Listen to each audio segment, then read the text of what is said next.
Hello friends, this is Ramesh again come here to my subscribers. మన sun Risers మొన్న మ్యాచ్లో దడదడలాడిచ్చారు friends.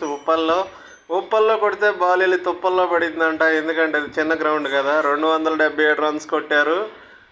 అంటే మరి నెక్స్ట్ మ్యాచ్లో ఎందుకని మన వాళ్ళు 170 కూడా కొట్టలేదు నాకైతే అర్థం కాలేదు. అంటే అహ్మదాబాద్ స్టేడియం పెద్దది కాబట్టి కొట్టడం కష్టమైందో అర్థం కాలేదు. ఫైనల్గా సన్ రైజర్స్ గాడిలో పడిందని నేను అనుకున్నాను, కానీ సన్ రైజర్స్ ఫేట్ అనేది మారదు.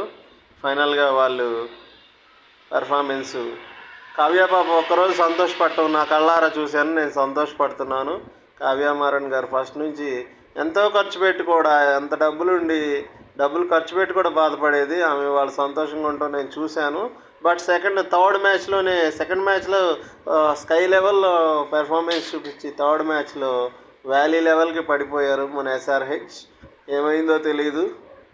అంటే గ్రౌండ్ అపోలో చిన్నది, అహ్మదాబాద్లో పెద్దది, అందుకని తేడా వచ్చిందని నేను అనుకుంటున్నాను. ఫైనల్లీ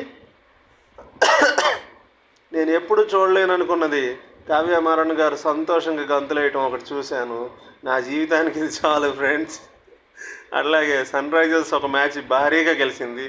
ఇక మొత్తం మ్యాచ్లో ఓడిపోయినా నాకు దిగులు లేదు. I'm very happy, I'm enjoyed it.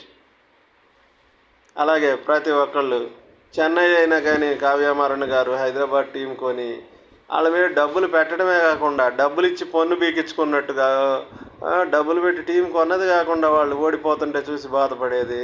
Final ఆమె సంతోషం కోసమని ఒక మ్యాచ్ గెలిపించారు. Thank you friends, thank you. జై కావ్య మారన్, జై ఎస్ఆర్హెచ్.